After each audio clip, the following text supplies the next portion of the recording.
नमस्कार दोस्तों, स्वागत है आपका करंट अफेयर की इस वीडियो में जिसे आप यूटिलाइज कर सकते हैं किसी भी कॉम्पिटिटिव एग्जाम की प्रिपरेशन के लिए। मेरा नाम है कृष्णा। इस वीडियो में आपको क्वेश्चन अटेम्प्ट करना है और कमेंट करके बताना है कि आपके कितने आंसर सही हो रहे हैं। इस क्वेश्चन में आपसे मार्स मिशन के बारे में पूछा जा रहा है कि इनमें से कौन कौन से ऐसे मिशन है जो डायरेक्टली मार्स से रिलेटेड है। तो फर्स्ट आपसे बोला जा रहा है चाइना का तियानवे-1, सेकेंड आपसे बताया जा रहा है यूएई का होप मिशन, और थर्ड आपसे बताया जाए चैंग-4 मिशन जो कि चाइना का ही है, और फोर्थ आपको बताया जा रहा है नासा का प्रिवेरेंस रोवर मिशन। तो ये 4 मिशन है आपके सामने, आपको आइडेंटिफाई करना है इन चारों मिशन में से जो प्लैनेट मार्स के ऊपर जो लॉन्च किया गया है उससे रिलेटेड है वो आपको आइडेंटिफाई करना है।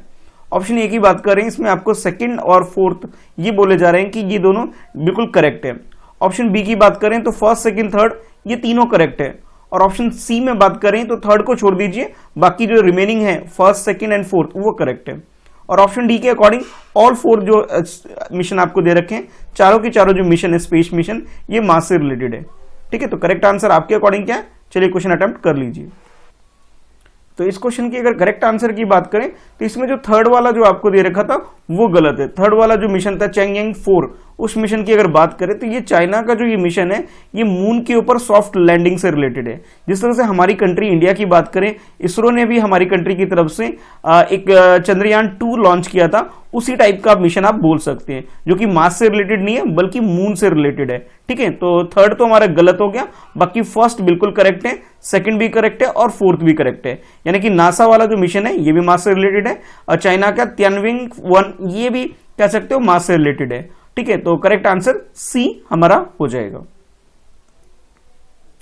इस क्वेश्चन में आपसे एक लेक के बारे में क्वेश्चन पूछा जा रहा है, प्योंगयांग स्कॉल लेक के बारे में आपसे क्वेश्चन पूछा जा रहा है, और उसके रिगार्डिंग में आपके पास ये 3 स्टेटमेंट दे दिए गए। इन तीनों स्टेटमेंट में से आपको आइडेंटिफाई करना है कि करेक्ट स्टेटमेंट कौन सा है। ऑप्शन ए, पहले एक बार स्टेटमेंट देखते हैं फिर ऑप्शन की तरफ जाएंगे।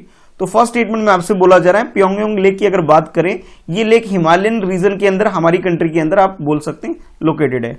सेकंड आपसे बोला जा रहा है ये इंडस वैली जो बेसिन क्रिएट होती है उस एरिया का ये पार्ट है ये लेक। और थर्ड स्टेटमेंट में आपसे बोला जा रहा है इस लेक की अगर बात करें तो रामसर कन्वेंशन जो ईरान के अंदर हुआ था उस कन्वेंशन का ये पार्ट है, यानी कि उस वेटलैंड जो कि इंटरनेशनल लेवल पे इंपॉर्टेंस प्लेस रखते हैं उसके अंदर, उस लिस्ट के अंदर इस लेक को भी रखा गया है। तो 3 स्टेटमेंट आपके सामने, तीनों स्टेटमेंट में से आपको प्योंगयांग लेक के बारे में करेक्ट स्टेटमेंट आइडेंटिफाई करना है। ऑप्शन ए की बात करें तो फर्स्ट स्टेटमेंट और सेकंड स्टेटमेंट बिल्कुल करेक्ट है। ऑप्शन बी की बात करें तो फर्स्ट और थर्ड स्टेटमेंट बिल्कुल करेक्ट है, और ऑप्शन सी की बात करें तो सेकंड एंड थर्ड स्टेटमेंट बिल्कुल करेक्ट है, और ऑप्शन डी में आपसे बोला जा रहा है ओनली फर्स्ट स्टेटमेंट करेक्ट है। तो आपके अकॉर्डिंग करेक्ट आंसर क्या है, क्वेश्चन अटेम्प्ट कर लीजिए। तो इस क्वेश्चन की करेक्ट आंसर की बात करें तो हमारी कंट्री में जो JNK वाला जो रीजन है जो डिवाइड होकर के अब आज के टाइम पे JNK जो कि अलग हो गया है, एक यूटी बन गया है। इसके अलावा लेह लद्दाख वाला जो एरिया है, इस एरिया में आप कह सकते हो ये लोकेटेड ये लेक है। और जैसे कि आपको इस क्वेश्चन में स्टेटमेंट दे रखे थे 3 स्टेटमेंट, इन तीनों स्टेटमेंट में से बात करें तो ओनली जो फर्स्ट स्टेटमेंट है ये बिल्कुल करेक्ट है, और बाकी जो remaining second and third statement है ये गलत है। तो उसकी वजह यह है कि ये इंडस वैली इंडस रिवर के ऊपर नहीं है, बल्कि एक सेपरेट लॉक्ड बेसिन के थ्रू ये क्रिएट हुआ है। ठीक है, और बाकी आप ये कह सकते हो कि भाई इसका जो करेक्ट आंसर हो जाएगा डी हो जाएगा। डी होने की वजह ये ओनली फर्स्ट स्टेटमेंट ही करेक्ट है, रामसन कन्वेंशन के अंदर ये पार्ट नहीं है, बल्कि आप ये बोल सकते हो कि उस प्रोसेस में है, अभी इसे आइडेंटिफिकेशन किया जाना बाकी है, अभी उस लिस्ट में अभी इसका नाम नहीं आया हुआ है। इस क्वेश्चन में आपसे PSU जो बैंक्स वगैरह होते हैं उनके प्राइवेटाइजेशन के से रिलेटेड क्वेश्चन आपसे पूछा जा रहा है कि PSU बैंक की अगर बात करें, अभी रिसेंटली जो फाइनेंशियल ईयर 21-22 का जो बजट आया उस बजट के बाद ये लगाया जा रहा है कि भी अब जो बैंक वगैरह है उसको भी प्राइवेटाइजेशन किया जाएगा। तो आपके लिए क्वेश्चन ये है कि कौन सी ऐसी कमेटी है जो कि बैंक की प्राइवेटाइजेशन के बारे में बात करती है। तो फर्स्ट कमेटी का नाम आपसे बताया जा रहा है कि नरसिम्हन कमेटी है, वो इस चीज के ऊपर डील करती है। सेकंड आपसे बोला जा रहा है कि नरेश चंद्र कमेटी इस चीज के ऊपर डील करती है, और थर्ड आपसे बोला गया कि भी PJ नायक कमेटी जो है ये बैंक के प्राइवेटाइजेशन से रिलेटेड है। तो ये 3 कमेटी में से आपको करेक्ट कमेटी आइडेंटिफाई करनी है जो कि प्राइवेटाइजेशन को प्रमोट करती है या उसके बारे में कुछ कमेटी बिठाई गई है हमारी कंट्री में। ऑप्शन ए की बात करें तो फर्स्ट और सेकंड जो है ये दोनों कमेटी इससे रिलेटेड है, और ऑप्शन बी की बात करें इसमें आपको बोला जा रहा है कि सेकंड और थर्ड जो है ये दोनों इससे रिलेटेड है, और ऑप्शन सी की बात करें ओनली फर्स्ट कमेटी जो है नरसिम्हन कमेटी ये इससे रिलेटेड है, और ऑप्शन डी के अकॉर्डिंग बात करें तो फर्स्ट एंड थर्ड है। तो करेक्ट आंसर आपके अकॉर्डिंग क्या है, क्वेश्चन अटेम्प्ट कर लीजिए।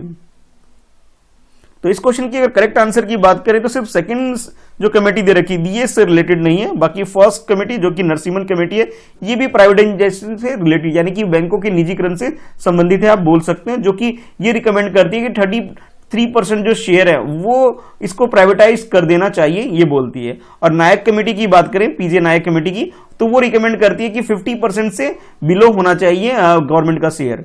ठीक है, तो करेक्ट आंसर जो हमारा हो जाएगा इस क्वेश्चन का वो डी हो जाएगा। इस क्वेश्चन में आपसे पुट्टास्वामी जजमेंट के बारे में क्वेश्चन पूछा जा रहा है कि पुट्टास्वामी जो जजमेंट आया था सुप्रीम कोर्ट के अंदर ये किस चीज से रिलेटेड है, यानी किस चीज को डील करती है ये आपको बताना है। ऑप्शन ए की बात करें ये बोला जा रहा है राइट टू लाइफ से रिलेटेड ये जजमेंट था, ऑप्शन बी में आपसे बोला जा रहा है यूनिफॉर्म सिविल कोड से रिलेटेड है, और ऑप्शन सी में बोला जा रहा है कि राइट टू प्राइवेसी से रिलेटेड है पुट्टास्वामी जजमेंट, और ऑप्शन डी में आपसे बोला जा रहा है कि हमारी कंट्री में जो रिजर्वेशन वगैरह होता है उसकी कॉन्स्टिट्यूशनलिटी के ऊपर ये डील करता है। तो ये जो जजमेंट था किस टॉपिक से था, किस फील्ड से था, ये आपको आइडेंटिफाई करना है। चलिए क्वेश्चन अटेम्प्ट कर लीजिए।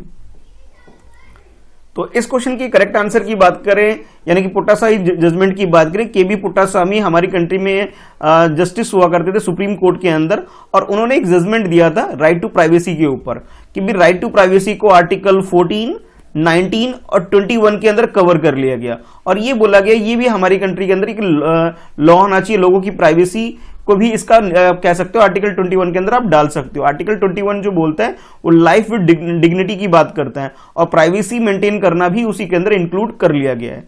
तो करेक्ट आंसर जो हमारा हो जाएगा सी, यानी कि प्राइवेसी से रिलेटेड ये आप कह सकते हो जजमेंट इनका था। इस क्वेश्चन में आपसे वैक्सीन से थ्रू जो भी डिसीज होता है जिसको प्रिवेंट कर सकते हैं उसके रिगार्डिंग में क्वेश्चन पूछा जा रहा है कि कौन कौन सी ऐसी डिसीज है जिसे वैक्सीन को यूज करके हम प्रिवेंट कर सकते हैं। तो यहां पे आपको डिसीज के नाम दे रखे हैं। फर्स्ट आप देख सकते हैं डेंगू, सेकंड आपके पास डिप्टेरिया, थर्ड आपके पास है हीमोफोलिया, और फोर्थ है आपके पास पोलियो, और फिफ्थ नंबर पे आपके पास है कॉमन कोल्ड। यानी कि ये आपको डिसीज दे रखी है, आपको ये बतानी है इनमें से कौन सी ऐसी डिसीज है जिसे वैक्सीन के थ्रू प्रिवेंट की जा सकती है। ऑप्शन ए की बात करें तो first, second, third and fourth, it means ये है कि फिफ्थ को छोड़ दीजिए, बाकी जो रिमेनिंग है ये सारी की सारी ऐसी डिसीज है जिसे हम लोग प्रिवेंट कर सकते हैं वैक्सीन यूज करके।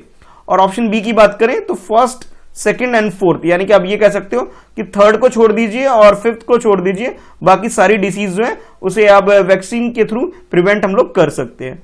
और ऑप्शन सी की बात करें इसमें आपसे बोला जा रहा है कि सेकंड डिसीज जो है इसको छोड़ दीजिए, बाकी सारी डिसीज आप प्रिवेंट कर सकते हैं वैक्सीन के थ्रू।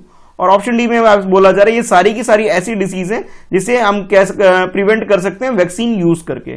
तो करेक्ट आंसर आपके अकॉर्डिंग क्या है, क्वेश्चन अटेम्प्ट कर लीजिए। इस क्वेश्चन की अगर करेक्ट आंसर की बात करें इसके अंदर जो first, second and fourth disease जो आपको दे रखी है ये तीन डिसीज ऐसी हैं जिसे वैक्सीन की थ्रू आप कह सकते हो कि प्रिवेंट की जा सकती है। अब बाकी जो रिमेनिंग डिसीज है उसे हम वैक्सीन के थ्रू प्रिवेंट नहीं कर सकते हैं। एक बार आप देख लीजिए दोबारा क्वेश्चन को, जिसमें आप कह सकते हैं कि कॉमन कोल्ड को और कॉमन कोल्ड के अलावा जो आपके पास ये हीमोफोलिया, ये दोनों ऐसी डिसीज है जिसे हम लोग प्रिवेंट नहीं कर सकते वैक्सीन के थ्रू। बाकी आपके लिए ये लिस्ट है जिसमें 27 ऐसी डिसीज आपकी स्क्रीन पर है जिसका नाम आप नोट कर सकते हैं कि ये वैसी डिसीज है जिसे हम वैक्सीन के थ्रू प्रिवेंट कर सकते हैं। लेकिन कुछ ऐसी भी बीमारी हैं जिसमें कॉमन कोल्ड है और कुछ ऐसी बीमारी जिसे प्रिवेंट नहीं कर सकते। तो इस क्वेश्चन की अगर करेक्ट आंसर की बात करें तो करेक्ट आंसर इसका बी हो जाएगा, यानी कि फर्स्ट, सेकंड एंड फोर्थ जो है ऐसी डिसीज है जिसे वैक्सीन के थ्रू प्रिवेंट की जा सकती है। तो हमारा जो करेक्ट आंसर हो जाएगा वो बी हो जाएगा।